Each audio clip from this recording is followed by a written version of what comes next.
UK में लोगों के पास जो है वो एक से एक लग्जरी गाड़ियां हैं, लेकिन उन्हें खड़ी करने की जगह नहीं है। आज मैं आपको वही बताऊंगी भी क्यों ऐसा क्यों है।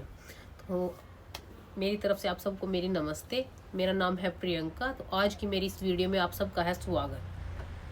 यूके में लोगों के पास जो है ना वो बहुत महंगी महंगी बहुत बड़ी बड़ी गाड़ियां हैं, पर कमाल की बात ये है भी उनके पास खड़ी करने की जगह नहीं है। अब आप सोचते होंगे भी जिनके पास इतनी बड़ी बड़ी गाड़ियां लेने के पैसे हैं, क्या उनके पास खड़ी करने की जगह नहीं है? तो नहीं है।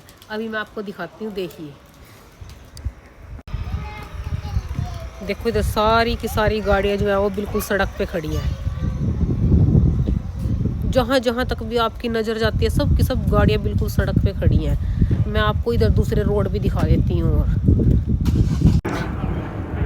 ये देखो इधर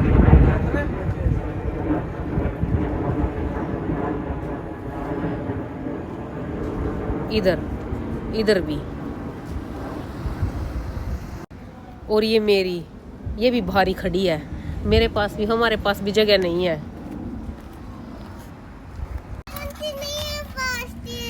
लेकिन ये मेरी गुड़िया, इसके पास है। ये बिल्कुल घर के अंदर ही खड़ी कर लेती है अपनी बाइक को, है ना? ये तो बेडरूम में ही लगा लेते हैं इसको अंदर।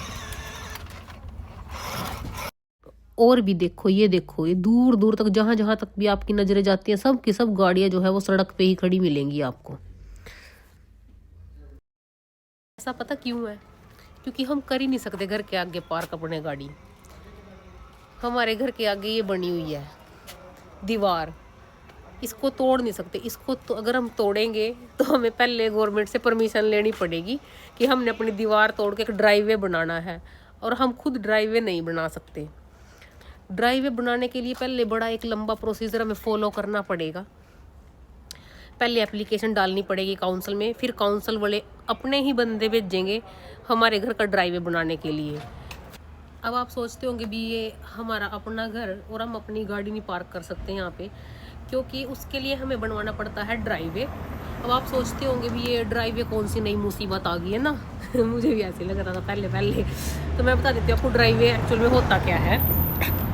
ड्राइववे गाड़ी खड़ी करने के लिए जो है वो एक स्पेशल तरह का जगह बनाई जाती है जो हम खुद नहीं बना सकते। उसकी पहले हमें परमिशन लेनी पड़ती है काउंसिल से। उसके बाद फिर काउंसिल के लोग आते हैं, वो खुद तोड़ फोड़ करके ड्राइववे बनाते हैं। मैं बताती हूँ ड्राइववे का मतलब है क्या एक्चुअल में। यहाँ पे यूके में ये लाइन आप देखिए, ये जो मेरे सामने दिख रही है ये, और इधर से देखिए इसको, ये है ऊंची, है ना, और इधर से है ये नीची। मतलब यहाँ से ये इनके घर के आगे से नीची है तो इनका अपना ड्राइववे है। ये गाड़ी अपने अंदर घर के आगे लेके जा सकते हैं। लेकिन यहाँ से ये है ऊपर, तो गाड़ी ऊपर नहीं लेके जा सकते। अब आप सोचेंगे भी ये क्या, इसको तोड़ लो और कर लो इक्वल और अंदर गाड़ी खड़ी कर लो, है ना? पर नहीं कर सकते, हम ऐसा खुद नहीं कर सकते बिल्कुल भी।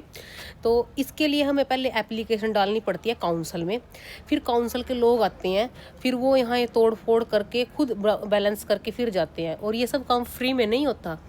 3 से 4 हज़ार पाउंड जो है वो इसका हमें पे करना पड़ता है ना? वैसे बड़ी कमाल की चीज़ भी।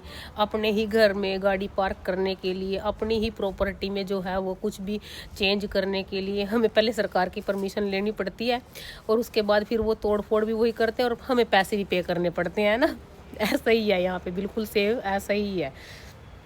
और जो गाड़ियाँ रोड पे खड़ी हैं मेरे पीछे आप देख रहे हो, ये पूरे ही इंग्लैंड के अंदर ये फ्री में ऐसे ही नहीं, हम इनको यहाँ पे रोड पे नहीं खड़ी कर सकते। इसका भी हमें एक पे करना पड़ता है। हर गाड़ी के ऊपर एक लेबल लगाते हैं, वो भी हमें काउंसिल से अप्लाई करके फिर वो चार्ज करते हैं हमसे भी। इस रोड के लिए स्पेशल एक रोड का परमिट देते हैं हमें। जैसे हमारे घर का जो रोड है हमें उसका परमिट लेना पड़ेगा। तो इस परमिट पे आप इसी रोड पे 1 साल तक गाड़ी मतलब खड़ी कर सकते हैं। उसका 1 साल का परमिट बनता है। तो अगर हमने किसी दूसरे रोड पे खड़ी करनी है तो वहाँ पे फिर फाइन वाले आ जाएंगे और फिर फाइन लगा जाएंगे, क्योंकि वहाँ का परमिट हमारे पास नहीं है ना। या फिर हमें पार्किंग स्पेस में जो है वो गाड़ी खड़ी करनी पड़ेगी। स्टिकर मैं आपको दिखा देती हूँ। देखिए जैसे मेरी गाड़ी है, इस पे साइड में इधर देखिए आप, ये लगा हुआ है गोल गोल स्टिकर, है ना। ये हमारे रोड का परमिट है। मतलब इस तरह से जो है वो हर रोड पे लगा होता है छोटा सा स्टिकर। तो इसी तरह हर रोड का एक अलग अलग स्टिकर यहाँ पे बनता है, और उसी को जो है वो और उस स्टिकर को हम अपनी गाड़ी के ऊपर पेस्ट करते हैं और जो है फिर वो उसी रोड पे गाड़ी खड़ी हो सकती है और किसी दूसरे रोड पे नहीं खड़ी हो सकती। वहाँ पे फिर चार्ज लग जाएगा, नहीं फिर किसी के ड्राइवे पे खड़ी करनी पड़ेगी अगर अगला परमिशन देता है खड़ी करने की तब। अब ऐसा भी नहीं है कि भाई पूरे इंग्लैंड में इस तरह के हैं। ये जो सिटी के एरिया है ये उनमें ऐसा है। जो गांव के एरिया हैं, जो बाहर कंट्री साइड जिनको यहाँ पे बोलते हैं, कंट्री साइड का मतलब जैसे गांव के एरिया हैं वो ब्रिटिश लैंग्वेज में थोड़ा कंट्री साइड बोल देते हैं, थोड़ा सा और ज़्यादा दिखाने के लिए भी। पता नहीं कंट्री साइड क्या होगा ना, नाम तो ऐसे ही है जैसे कंट्री साइड पता नहीं क्या हो, पर वो गाँव के एरिया हैं। उनमें लोगों के पास खुली ज़मीनें होती हैं, अपनी खुले घर होते हैं, तो वहाँ पर कैसे मर्जी खड़े कर सकते हैं वो। पर इधर के एरिया में ऐसे ही है। पूरा जो लंदन का एरिया है काफ़ी बड़ा एरिया है, इधर बिल्कुल ऐसा ही है। बड़े ही ज़्यादा स्ट्रिक्ट रूल हैं हर चीज़ को लेके। बहुत एक छोटी कंट्री भी होने के नाते से भी लोगों के पास इतना ज़्यादा स्पेस नहीं है भी इस तरह की जो है वो खुद अफोर्ड कर सके। पैसा बहुत है लोगों के पास लेकिन जगह कम है, क्योंकि कंट्री ही छोटी है। अब जगह कहीं पानी में तो नहीं खरीदेंगे जाके ना, तो इसीलिए। तो अब आप कभी भी कहीं भी वीडियो में देखें और देखें भी लंदन में जो है वो सड़कों के ऊपर ही गाड़ी ऐसे खड़ी रहती है, तो ज़्यादा शौक होने की ज़रूरत नहीं है, क्योंकि मैंने आपको बता दिया भी वो क्यों खड़ी रहती हैं।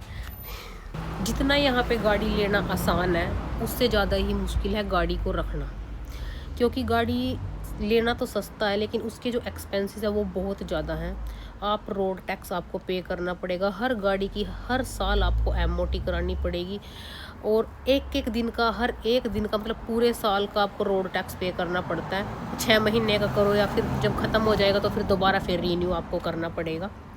तो अगर ये गाड़ियाँ मैंने ऐसे पीछे खड़ी कर दी है, मेरी गाड़ी यहाँ पे खड़ी है या और भी किसी की भी गाड़ी खड़ी है, तो इसका मतलब ये नहीं है ये सेफ़ है। टिकट वाले हर टाइम यहाँ पे घूमते रहते हैं, हर गाड़ी का नंबर डाल के देखते हैं अपने सिस्टम में भी इस गाड़ी ने रोड टैक्स पे कर रखा है, इसकी एमओटी प्रॉपर है या नहीं है। एमओटी आप लोगों ने शायद भी नहीं भी सुना हो किसी ने, तो मैं बता देती हूँ एमओटी क्या है। एमओटी एक जो गवर्नमेंट पास करती है गाड़ी को कि आपकी गाड़ी जो है वो रोड पे चलने के लायक है या नहीं है, तो फिर उसका एमओटी पास करके वो 1 साल तक वैलिड होता है। फिर अगले साल फिर आपको दोबारा अपनी गाड़ी पूरी तरह से चेक करा के फिर उसकी दोबारा एमओटी करानी पड़ती है। तो एक बार की एमओटी 1 साल तक ही वैलिड होती है, अगले साल फिर दोबारा पैसे पे करके आपको आपकी गाड़ी की जो कंडीशन होगी अच्छी है तो ठीक है, अगर नहीं आया उसमें कुछ भी रिपेयर कराने का है, चेंज कराने का है, तो वो चेंज कराने के बाद फिर आपकी जो है वो दोबारा एमओटी होती है। अब ये गाड़ी ऐसे रोड पे खड़ी है, ये सेफ़ नहीं है बिल्कुल भी, जबकि हमने इनके ऊपर ये स्टिकर चिपका के पैसे भी पे कर रखे हैं या कुछ भी एरा वगैरह जो भी कर रखा है, पर फिर भी सेफ़ नहीं है। गाड़ियाँ यहाँ पे बहुत चोरी होती हैं, बहुत ज़्यादा चोरी होती हैं। अच्छी जो लग्जरी बड़ी ब्रांडेड गाड़ियाँ हैं वो, और गाड़ियाँ इतनी सफाई से चोरी होती है ना, इतनी ज़्यादा सफाई से चोरी होती है, ऐसा लगता है जैसे धूम 3 फिल्म में चोरी होती है ना, उन्होंने ट्रेनिंग इनसे लेके गए होंगे। मैं आपको एक वीडियो शेयर करती हूँ, देखो इस बंदे ने इस वायर एंटीना के थ्रू 3,50,000 पाउंड की रोल्स रॉयस कैसे चोरी कर ली 1 सेकंड में। मतलब ये 4 करोड़ रुपए की गाड़ी जो है और वो 1 मिनट में इतनी सफाई से चोरी कर ली और ले भी गए, और मालिक को पता भी नहीं चला रात में, और उसके ड्राइवे के ऊपर से लेके गए हैं बिल्कुल। को पता ही नहीं चलता भी उसकी गाड़ी चोरी हो चुकी है, और वो इतनी बड़ी जो गाड़ी चोरी करके ले भी जाते हैं। मतलब चोरी हर जगह है, यहाँ पे भी बहुत ज़्यादा है। और वो एक बार जो गाड़ी चोरी होगी वो दोबारा कभी भी नहीं मिलती, बिल्कुल ही नहीं मिल पाती वो, क्योंकि वो किसी और दूसरी कंट्री में जो है वो उसको ट्रांसफर कर देते हैं रातों रात। तो आज के व्लॉग में बस मैं इतना ही बता पाऊंगी आप लोगों को। तो कल फिर एक नया टॉपिक चूज़ करके कल फिर कुछ एक नया आप लोगों से मैं बताऊंगी, आप लोगों को शेयर करूंगी लंदन की, इंग्लैंड की लाइफ जैसी भी है और कैसे इंडिया से डिफरेंट है। तो आप लोग खुद कंपेयर कर सकते हैं। वैसे तो मेरे व्लॉग्स के थ्रू भी जैसे मैं आपको बताती हूँ। और रजिस्ट्रेशन करना ना भूलें, वो ज़रूर कर दें, ताकि अभी तक जो है वो मेरे पास वो है 108 लोगों ने रजिस्ट्रेशन किया है, 108 लोगों का रजिस्ट्रेशन मुझे मिल चुका है। और तो जाएं आप लिंक पे क्लिक करें और रजिस्ट्रेशन करें।